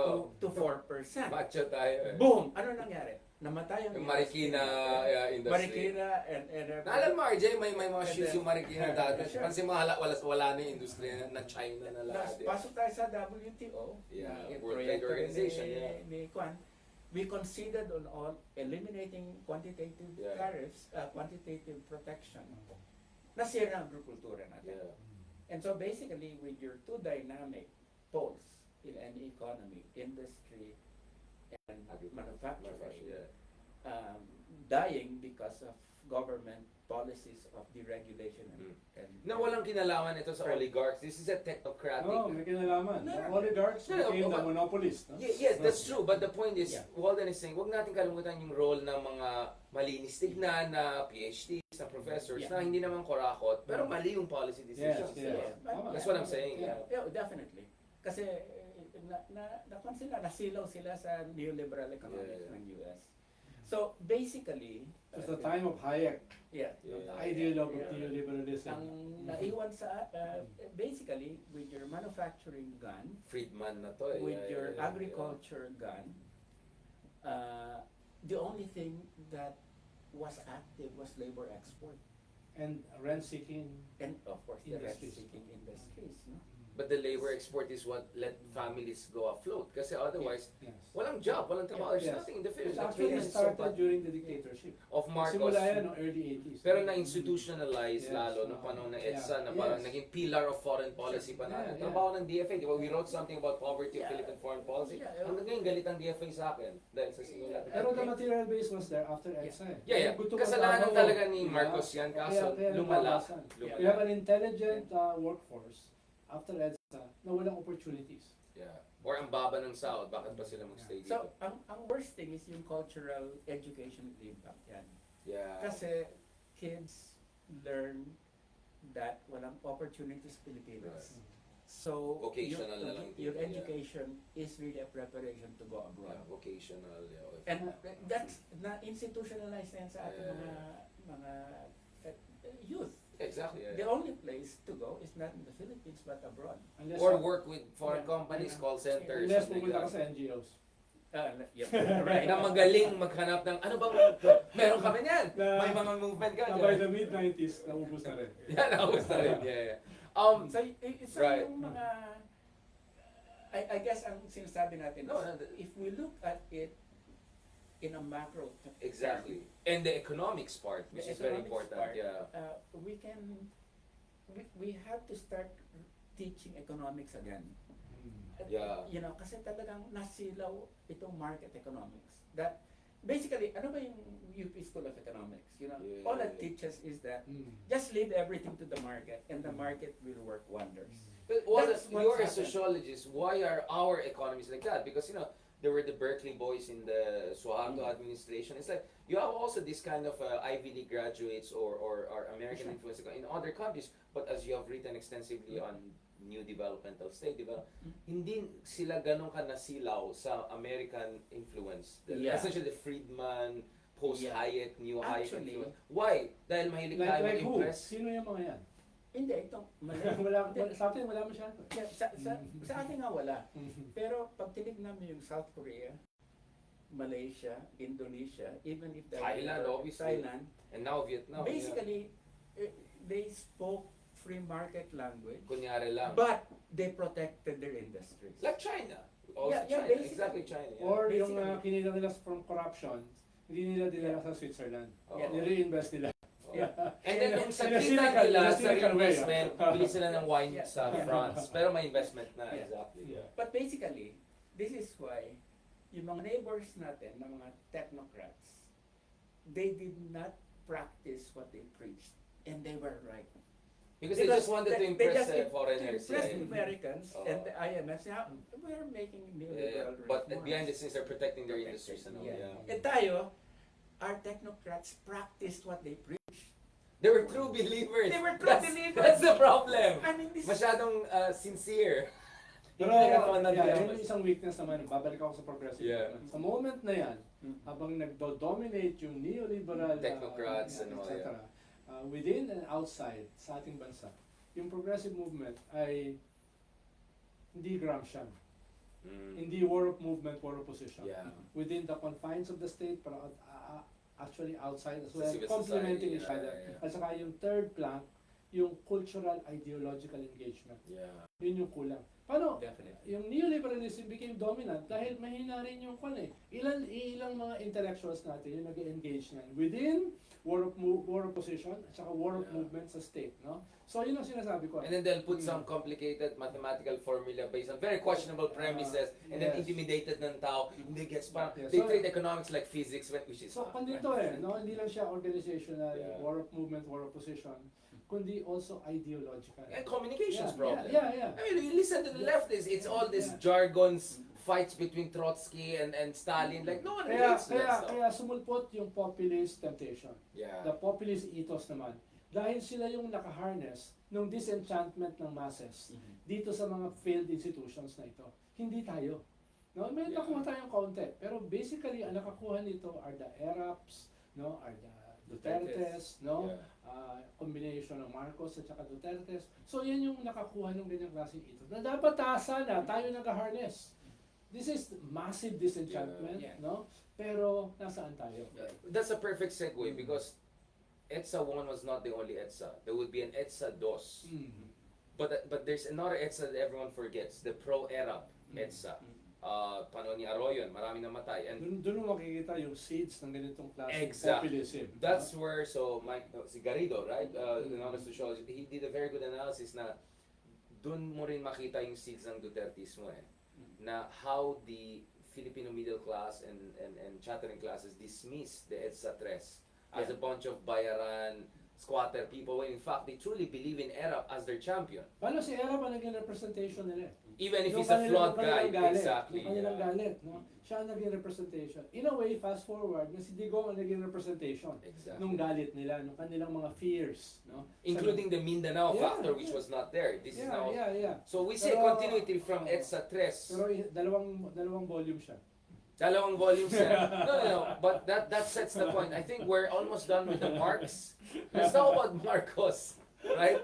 So we had some discussion about the father, Marcos Sr. Us as the Ilocanos, we should know a lot about this too. What is your read of Marcos Jr. compared to the father? I mean, the joke in Baguio is he's more Romualdez than Marcos. You know, nice guy, party mo. Like, malumanay. Not anymore. Not anymore. We'll discuss that. No, but what is your read of BBM so far, and this complete conflagration? Because 2021 pa lang we were talking about House of Duterte Marcos, because it was an alliance of inconvenience. I can rather, not even an inconvenience. What is your read of this conflagration, and what could that mean for the Marcos Jr., Marcos second administration? Well, I had a personal experience of Marcos because he was Your colleague in Congress, yeah. in the last and as I wrote, he was fun together with Romualdez, no? Yeah. Yung klase niya, they would show up but just trot around and not really participate. No? So walang naiwan na kwan. So I'm not really surprised that napaka-shallow yung understanding niya of Hindi domestic. siya katulad ng tatay. Yeah, and international. Oh, that tatay definitely is Yeah. Machiavellian smart. Yeah. Oo. Ito, si Marcos Jr. is neither Machiavellian nor smart. Shakespearean daw. Yan ang Young King Lear daw. you know. Loko talaga You know. Young King Lear. Kasi yung Machiavellian strategist dyan, hindi siya, kundi iba sa Yung family mga, niya. Ano? Romualdez yata ang pangalan. So, yan yung problema nitong Mamang to. Yeah, kasi basically, at least naman, pag presidente ka, you should Yeah. have a grasp of where things are at Yeah, domestically yeah. and internationally. And a willfulness. Tinetreating ka And na ng a assassination, willfulness. sasabihin mo, never say that. Harap-harapan kayo. Sinasampal nung Yeah. kabila. Yeah. So, isa na lang kasi I follow this, is Yeah. that kasi may laziness rin and ang nangyari is that when you come to our foreign policy, in-outsource na yan. Sa mga kano. Yeah, I mean, it's like everything in our foreign policy is outsourced at this point. To the point Parang labor markets natin. Outsource na rin ba? Hindi, ang Li- problema tinutup- nga, tinutup sa problema mga- ko pa nga is the absence of a clear foreign policy Yeah. about that sa Yeah, dyan no? Parang, yeah, dapat yung ibang bansa kasi nakikinabang sa ganyang klase foreign Oh, policy. yeah. Taiwan, hindi naman tayo nakikinabang. yeah. Di So, ba? yung question ko nga, ninuloko ko yung mga friends sa Sir, DFA yung phone mo is, yata na sorry. ninuloko ko nga yung mga friends ko sa DFA, meron pa bang talagang function ang DFA natin? Pag na-outsource na lahat yung mga key Decision, yeah. foreign policy decisions. But back to your question, is that when we look at him, I think we should go beyond the personality Of course, to yeah. the faction itself. Yeah. And when you And the go to balance the of forces faction, inside, you yeah. know, we look at the faction itself, then there are real danger signs there. You know?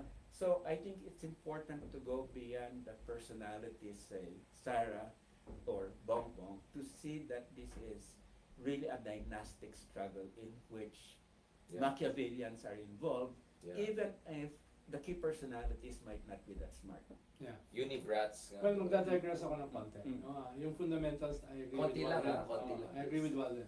Pero, ang strength at saka weakness nitong pinapaliwanag natin na two dynastic struggles, itong dalawang dynasties na ito, may mga kahinaan din eh. Like yung the Duterte project ay nagsisimula na mag-unravel. Yung kanilang old project ay hindi na umuubra. Medyo laos na rin eh. No? Kaya kung kita mo sa old surveys, bumababa sila. Kahit malakas pa rin sila. No? Yeah. Yung Marcos Project, ganun din, dahil matagal nang nawala sila doon sa tatay. Yeah. At yung tatay, may clear political project. Right. Ito hindi ganun kaklaro. No? May elements of continuity pero hindi ganun ka-strong. May, Walang paradigm, may walang elements vision. ng bagong Pilipinas pero hindi ito yung ideological moorings Yeah. ng tatay. No? Yeah. So, meron din siyang weaknesses, buti na lang. No? Dahil ang problema, itong weaknesses na ito ay pumupunta sa isang bagong kid on the block. No? Pumupunta ito sa Tulfos. ipatulpo mo. Yeah. For lack of an alternative, no? Right. Dahil yung progressive movement, neither here nor there pa rin. Mm. No? Ang sinasabi ko, this is a good opportunity para yung sinasabi natin kanina, yung pag-harness ng disenchantment sa ating mga weak political, failed political, economic institutions ay makuha ng isang bagong political project. Pero that political project is not being hatched. No, yun yung problema ko, no? Or- It's not being discussed even eh. No? Yan yung okay lang sana magkamali ka sa political project pero at least meron ka. Or at least Yeah. pinag-uusapan, pinagdidebatihan. Hindi ko makita 'yon. No? Yeah. Tapos yung delicate balance in this transition, no? Ay wala na yung new generation ng ideological operators. Na okay, Baby Ronalds. malinaw yung ideological mooring mo. Yeah. Pero pipigilan mo itong monsters na gustong bumalik, na makabalik. Dahil pag bumalik yan, iwa-wipe out tayo niyan. No? These mass murderers. No? Pipigilan mo rin yan. No? Itong mga pro-China na ito. Pero at the same time, babanatan mo ito. Itong sinasabi ni Juan na pro-US, no? Yeah. Outsourcing ng ating foreign policies, another foreign superpower, itong weaknesses sa corruption, etc. Babanatan mo rin yan. Pero it's very delicate na babanatan mo yan, pero ayaw mo naman na ang makinabang itong mga halimaw na to. Yeah. No? So, kailangan mo ng mga ideological operators na binabalanse yan. Na habang binabalatan mo ito at pinipigilan mo ito, ay kinecreate mo yung alternative. Pag hindi mo kinecreate yung alternative, you are left to choose between two lesser or greater evils, no? Yun yung sinasabi ko na Parang yun ang sinasabi ni Darian, di ba? delicate, sino yun? Dami nagalit sa kanya. Yun yung balance na ginagawa natin. Hindi Nagpaparinig hindi ako. pwedeng hindi balatan ito. Yeah. Yeah. Pero at the same time, pipigilan mong makabalik itong mga monsters na ito. While at the same time, proposing an alternative. Yun yung kulang sa akin eh. Yung proposing the alternative of the No, political I want to project. go to the alternative, but Walden, probably you disagree with me on this because my point is, it's not a lesser evil question; it's a greater evil question between BBM and the Dutertes. On one side, I mean, you can say each of them are giving in too much to foreign powers. You can say each of them are corrupt. Pero one side has 30,000 EJK on its ledger. One side has, I will openly assassinate, threaten on its ledger, right? One side has these massive troll farms and aggressive in ways that you don't see with BBM. Again, this is not to trivialize what Marcos has mean and definitely the horrible the budget issue. But do you think that's healthy if we argue along those ways? Because a lot of people disagree with me when I use that argument of greater evil argument. Because I mean, hindi ko naman sinasabi na let's overlook what Marcos is doing. I mean, we're still talking about him. Hindi ba? But don't forget. But don't forget. Just heckling. Yeah. Just heckling. I was just about to say na actually hindi na kailangan ng baby Ronald kasi andyan pa rin si Ronald Llamas. But you get what I'm saying? Like, this is creating a lot of tensions and debate. Kaya marami naman galit sa akin when I emphasize that. Eh. No, the problem is, and I realize because that is the Trillanes argument, right? No. Kaya nga, na-interview ko rin siya parate. Kasi, parang that's the... Linawin natin, hindi lang ako heckler. That's the Trillanes Ronald thesis. Okay. Which Haydarian somehow agrees with. I won't get caught dead with that Oh my, thesis. kukunin mo na yung kape ko. No, basically. Alam na want to punch ako dun ha. Oh. No, but my sense about it is Sige lang. it's Napainom tuloy. we should not really be taking sides, and I think we should really let them basically fight in a gladiatorial way that ends up with both of them. Mutual Slave. destruction. Yeah.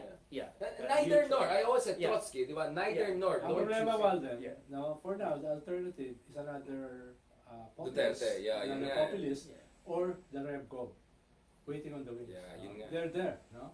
Tempting the alternative, the third pole. So, tayo, yung parang medyo wala tayo dyan. So, kung magwasa ka nito, yes, okay yun. Di ba? Yeah. Pero, dahil kaya inuulit ko, dahil wala tayong progressive third alternative. Magkaroon ng vacuum. Ito yung, Yeah. ito yung dalawa na nagiging dominant alternative. Yeah. No? But Yeah. then I think you have to really estimate, because I will not underestimate the powers of the state that are At the disposal of BBM. BBM. I agree also with Yeah. that. Wala akong disagreement dyan. And that, as I said, if you look at it factionally, there are people within the BBM camp that are hardline reactionaries. Yeah, and they want charter And not change. civilians. And they want Yeah. charter change. Right. I agree. But and- not very intelligent. Well, Hardline doesn't mean yeah, deep. yeah. Parang, Just it's like, pag meron kang konting alam doon sa Elder Marcos. yeah. Ito, yung Malayo. Yung kanyang, Sure. yung kanyang core group are, these are strategies, these are operators, these are, diba, these are intelligent, worthy adversaries, no? So, ito yung gusto mo makalaban, no? Na an enemy that will define you. Joke mo lang. Yeah, well, okay, what about it's You just... mean you're missing Dick Rodriguez? Yeah. Oh my, the kingmaker. The king. Medyo- Parang Medyo masyadong overrated. wala, yan. wala yung book niya, Kingmaker, hinanap ko. Masyadong overrated yun, no? Tinatawag. At saka kay Enrile, yung mga... Yeah. No, but, okay, what about this argument? Sequential. First, you bring down the Dutertes. This year, hopefully, ganun daw. And then, once the Dutertes are out, we can focus all out in the lame duck years of BBM to set it out for 2020. What if it's that argument? Because when Trotsky said neither nor, we're not here to choose between either the Prussians and Austrians or the Entente forces. He was also kind of like, you know, there's an element of balancing in there. So it's no one is saying choose. Yeah, What you're saying but is you sequence. First you take down the Dutertes, then you focus on Yeah. Marcos and the lame duck. Then you set out for Di 2020. ba sabi rin ni Trotsky, peace tayo. Akala ko sinabi ni Peace tayo. Trillanes. Huwag tayo papasok sa... Wala, huwag tayo Trillanes, papasok- huwag tayo Trotsky. papasok sa gera. Peace tayo. Wow. So yung And then you had Civil War. yung Yes. inheritor ni Trotsky yun is the Iglesia ni Cristo. Ayun, ayun. Oh nga, no, peace rally. What is your read of the peace rally, Walden? How peaceful and how rally? Kasi yung SMNI, ang daming drone shot, 21 angles. Basta nung nakita ko yun, and everyone being cramped in that space, Uy, malapit dito yung ano nila. nakita ko, oh my God. Sabi ko, nasaan yung mga CR dito? Yeah. Oh, mahirap. Oh, yung Ang hirap. logistics. Para sa mga senior, Yeah. kasi pag senior ka, hindi mo na mapipigil in 6 hours. Di, may mga May dagat doon, di ba? Hindi, pero if you go to the CR, Ah. just to get there will take 1 hour. Hindi, kaya nga may adult pampers eh. Yeah. Yeah, pero hindi sila nag-distribute niyan. Parang okay tinidrone lang drop, pag- tinidrone drop, tinidrone drop. Oh, Pero wala na- tayo sa oras, kaya conclude ko na yung direction ito. Diba? Sobrang haba na to, ha? Tapos na. Just reminding the host, no? We are INC na. Tapos na tayo. Yung mga tanong mo, pang kwan eh, pang one weekend eh. Yeah. Ang sinasabi ko, we're thinking forward. Ang element na You know? gusto lang i-add dyan, of course we still don't know what Trump will do. Yeah. Pero, Trump doesn't know what he does, so let's just be fair. but the US pretty much put Wala. itself behind BBM. No? So you don't buy this argument that Trump will be nice to Digong? No. Na, kasi parang yun ang sinabi mo No, na baka I Trump don't will- know. No. Ah. I don't know what Trump is going to do because he's the most unpredictable guy in the world. Yeah. But all I know is that during the Biden administration, yung guarantee Yeah. or yung security yung Invested sila kay insurance BBM. ni BBM Yeah. was the US. And some people will say it will continue. I'm not sure at this So in that point in time. Ako, mas sure ako. Basta ang Actually- hindi ko sure kung alam ni Hagseth ASEAN ang business. Actually, Walden, kung meron kong mga strategies yung gobyerno like Haydarian, Yun. mas magaling makipag-away eh. Mm-mm. No, mas magaling makipagbakbakan. Mm-mm. Wala akong nakikita, there's a black hole eh. Yun nga eh. No, yun yung problema nila. No? Mm. Ang But is medyo- it ang because medyo we are mali- doing the dirty job? Ang medyo malinaw ang political project, the Dutertes. Yeah. 1, 2, 3. Perhaps because nandun sa Tabasco, perhaps meron silang mga political operator na mas magagaling dito sa mga Marcoses. Pero yan yung engagement ngayon. Kahit hawak nila yung powers of the state na sinasabi mo. Hindi ko sila ina-underestimate pa. Pero hinahalungkat ko eh. Nasaan yung mga strategies? Nasaan yung mga operators? Nasaan It's so far Why away is from that? the fact. Why is that wrong? Is it because BBM was never part of the national elite for quite some time? They were really mostly based in Ilocos. Is it because he over-relied on the GMA and the 30 Di ba people? lagi natin sinasabi yung Heraclitus framework? Right, Character is destiny. right. No? At the most powerful man in the middle of this battle ay ganito yung character. Walang center of gravity. Ganyan yung Yeah, kaya may yeah, vacuum. yeah. So yun yung isang mahalagang element nito. So last point, so alternative. So all of our discussion about Marx to Marcos was the critical junctures when the left either kapos, kulang, or even made fatal strategic mistakes or tactical mistakes like this. How can, when I say left here, I want to be more like in the spirit of Dodong, as inclusive as I can. So I'll even include liberal people, right? Because after all, there would be no socialism, Marxism without liberalism. Because liberals recognize the equality of human dignity. So I think some people in the left forget our debt to Kant and all of these liberal thinkers, right? So we owe them. So in the greatest, let's stretch the idea of progressive as much to even include Haydarian para matuwa si Ronald. Hindi ko alam kung maabot kay Ronald, pero sige, stretch ko pa ng ganyan. How can that force come together? Like the pink movement, that million people, the real million people. Hindi ko alam sa 1,218,062 yung mga, hindi ko alam yung ganun ng count, but parang million yung lumabas sa pink movement eh. Actually, I never asked you Walden about that. Honestly, I don't think it was a pink movement. Was that a bunch of like rich kids, Konyo, going to Ayala and having Do-gooders, picnic? bleeding Yeah, hearts. exactly. Or you think there could be more in that? There could be more in that. The pink movement. No, I think there was a real aspiration there Yes. for an opposite kind of Politics. politics Yeah. to what was represented by Duterte. Duterte's and the Marcoses. Right. No, that alliance. So a lot, ang sense ko ron, maraming din sa kanila na disillusion Yeah. after that. But I think they're there, and maybe we can end with this, that the potential for such a movement Yeah. is there. Absolutely. And I think we really, the different groups from liberals to the left really have to be responsible at this Yeah. point and say, we have to get our shit together. Together, yeah. And, let's get beyond this factional Ego isms fights. and Oo. just recognize our differences, but work on the areas where we have common interests. Right. No? Kasi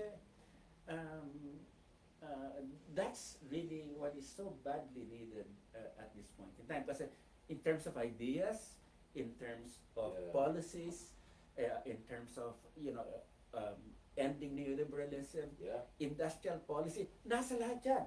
That's all there at this Yeah. point. Yeah. It's You don't the- start from zero. Yeah, you don't. Yeah. The thing is, your base has to get together, and ang sense ko is that's the task of the moment, and if we can only say, okay, meron tayong differences, but let's work together. Yeah. That's a start. Yeah. So kaya Ronald, yung mga bumabanat ng ibang podcast channels, pakisabi magpakabait na sila sa atin. Now to close volume 1 of our Short pa lang. Yeah, retort sige. dun sa napag-usapan. Sige lang, Tinanong mo, sige. di ba, ayaw mo na ako bigyan ng pagkakataon eh. No, I was about to give you parang opening gano'n. Jaran, Ronald. Yung, Yeah. ang tawag ko kasi dyan sa Unity, a Pyrrhic victory. And from the very start, it was doomed to fragment. Divorce waiting to Dahil happen. wala namang subs, it's a hot air balloon. Yeah. Tapos yung the Lenny Pink movement was a glorious defeat. It was defeated, pero tignan mo yung voluntarism. Tignan mo yung hundreds of thousands, even millions na dinadala yung sarili, hindi hapon, sa mga mobilizations. No? This has never happened before since EDSA. At alam mo yung limits niya, nagpasya si Lenny during the exact day of filing. No? So, merong bahagi ng populasyon na diskontento, nagsisimula naghanap ng alternative, hindi siya ideological, pero meron silang pinanggagalingan na moral imperative. Teka, mali ito eh. Ayoko nito eh. Hindi siya ganun ka-consolidated, pero nandun sila. Tapos nangyari pa itong pagkawasak ng unity. Imagine mo yung disenchanted dyan, na naghahanap ng alternative. Kung na-consolidate mo ito, pwede mo ma-harness yun eh. Yeah. Yung disenchanted sa unity na nawasak, na walang na-deliver. Diba? Ang problema, dahil hindi natin na-harness ito, part of this ay sino ba? Sino ba? Diba? It's a battle of brands. We have to create a brands na harness yung disenchantment sa mga failed, weak institutions, pero at the same time, hindi papasok sa temptation nitong mga reactionary populism. No? Mahaba yan, pero parang ganun yung hinahanap natin. Of course. Para hindi tayo matempt sa revolutionary go, military junta alternative, at the same time, another populist, no? Saan tayo papasok? No, yan yung kanayan, no? Ang sinasabi nga ni Walter, we don't start from zero. Pero ang problema, nandun tayo sa 0.01. No? Hindi nga sa zero, pero ba't di natin maximize? With all these ideas, no? A generation, several generations of struggle, bakit nandito tayo? Bakit nasa kangkungan tayo? No, so sa akin, isang mahalagang element is also soul searching, no, summation, na wag naman tumagal, pero after that, let's consolidate the alternative. No, yun yung kulang. Yeah, I mean, just to end on this, I'm slightly more optimistic than usual. I mean, I was just with sila Kiko, with sila De Lima, with Bam and all of that. I think first of all, there's a recognition saan sila nagkakulang. Maybe not as much as they should. Iba yung framework sila. But at least in the private conversation I sense na there's a bit of recognition. Baka nakinig pa sila sa mga sinasabi natin. I think Bam wearing pink, which is one of the suggestions we made in RRM, is a kind of an attempt of saying we have to build on what we demonstrated back in 2022. And yes, I'll tell you what, in Bicol, even in Bicol, people were critical. Bakit after elections biglang nawala yung opposition? Why didn't they hold on more? So, even in Bicol, in the heartland of pro-Lenis and what, even there I heard people. So, for me, these are embers, no? Baka pwede pa. So, 2025 is gonna look very hard. But I'm slightly optimistic about chances going to 2027, 2026 to prepare for the next big Meron ka thing. ba Walter narinig? Parang part 2? Part 2? Yeah, wait. I think it's very good. And I think, and I called Lenny the comeback queen of 2024. Kasi di ba Lenny parang nawala, tapos biglang bumalik. Next thing you know, Mark Oleta, Robin Padilla, Sara Duterte, everyone wants to be with her. Yung effect niya, and then Riza Ontiveros. The only social democrat we have managed to bring there since Isabela de los Reyes is now a mainstream matapang leader everyone looks up. For me, these are positive things we can build on. So on that note, let's finish the volume 1 of Marx to Marcos discussion. I hope Walden, mukhang napaisip ka na si Walden, gusto, wag ka muna magbana. Oy, ikaw No, no. I-publicize mo yung palabas na libro ni Walter. Oh, kaya, Oh. so Walden, to give you the honor since we're in your place in the glory of all of these books na walang Vic Rodriguez, I'm very disappointed. May Malutikia book rin yata. Like, Walden, can you tell everyone about your new upcoming book and whether Ronald Llamas should be worried about mentions of him? Kasi tell all ang ano mo yata eh. Parang Vic Rodriguez din, Kingmaker. Well, let me just, Ronald, would you pass that book on the top? On the top, yeah. Okay. But before I say that, I'm just saying that the person with the greatest potential to lead this movement, I think, and believe talaga ako sa kanya, is Riza Ontiveros. Exactly. Is Riza Ontiveros. No? And I think that we Absolutely. need to be able to assist her in this project. No, kasi talagang she's proved her mettle during the last year. Absolutely. She's the only senator that dared to bring down Duterte in the Absolutely. hearings. No? Alex And, Go. Kiboloy. Kiboloy. Yeah, Yeah. talagang, it's OG. great. It's Yeah. great. OG. But anyway, yeah, it's global. Even greater is your book. Like, yeah, It's a memoirs of mainly when I became an activist, both locally and internationally. Internationally, yeah. And as I said, it has, you cannot just write about good things, but you also, sabi nga ni Clint Eastwood, Sorry, you Ronald, have to yeah. also write about not only the good, but Ronald, also yeah. the- You also have to the write bad about and the ugly. the good, the bad, the good, the bad, and and the sexy. and the spicy. Yeah. Yung sexy para style Yeah, na, the no? sexy and the spicy. Ayan na. So, Volume 2, volume 2. tell all. So, Oh my God. But if there Parang are kamukha yung guy na dyan. Like, but bigot. if there are people who get really offended, sabi ko Sorry naman na. dito, they can resort yung ginawa ni Sara Duterte to me, which is bring me to court on cyber libel. Okay. I thought mag-zoom tapos mumura. Assassinate. Sinabi ko na, but they... Oy, Walter, I didn't want to bring that up, kasalanan mo yan. Yung abogado mo kausap ko mamaya. But I warned them that I have a very good lawyer, Yun, yeah. si Estar Tar? Amparo, Mhm. who would not Nakikinig yata. who not only would is a good lawyer, but even if I already confessed to reputational murder, Yeah. she would still be able to get me free. Yeah. So yun ang lawyer, no? Yun Pero, ang lawyer. pero proud ka pa rin sa akin, Yeah. Walden, di ba? Of course. Of course, yeah. That's Sorry, okay. Ronald. The good and the bad and the ugly. Anyway, the book Yeah. will be available by mid-March. Mid-March, And we'll have some Ateneo launches de Manila University. Yeah. But there will be a US version, abridged Yeah, version. it's. I'm going to the US for a tour. Tour, Book yeah. tour. Book tour, yeah. And Ronald is there. And you're Baka there. naman. And you're there. You mean in the book? I thought in the US. Yeah. Okay. Yeah. Alright, I think But I'm not gonna tell you whether it's good or bad or good ugly. or bad or ugly or sexy. Basta spice na, yun na sana. That's right. Actually, Pero- sexy lang, okay na kami. Parang mamaya yung copy ng book na yun, biglang mawawala. Kaya kung spicy yung mention ko sa iyo rito, Ronald. Okay na boring, okay lang ako na. Basta, as we agreed, the only thing worse than being the ugly in the discussion is not to be mentioned at all. So, kaya may volume 2 rin to. May volume 2 rin yan. Sorry, Walden. No. Just in case. Baka may volume 2 rin. Alright, thank you very much. Thank you very much. Thank you very I know this is really, I'm not sure how many podcasts in the Philippines discuss like Marcos and all of that. And Popeye Fried Chicken. And Popeye is waiting for us and my 2 p.m. meeting siya. Thank you so much everyone for joining Volume 1 of Marx to Marcos with Conversations with History. Parang yung sa Berkeley, no? May conversations. 3 generations. Three generations and a half. Like and a half si RJ. Salamat again for joining us and continue to support us on different platforms. And by the way, my good news ako, I'm gonna launch a new podcast series together with our progressive friends. I call it the Change Makers. Another one? Kasama dyan. No. Naghanap ako ng sponsors, kaya huwag ka maingay. Another one? And doon, hindi na kasama si Ronald, pero isama kita, Risa. So essentially, I'm gonna try to get Vico Soto, maybe Mayor Magala. I mean, a couple of change makers across the country, in Iloilo, in provinces.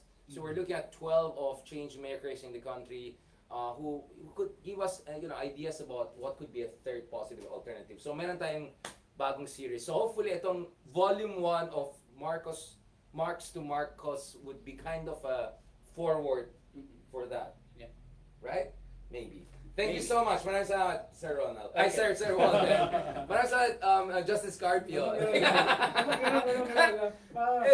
Feast ko. Sige naman. Thank you so much. Maraming salamat, guys. Thank you so much sa lahat ng mga sumuporta sa atin. Oh my God, ang daldal na.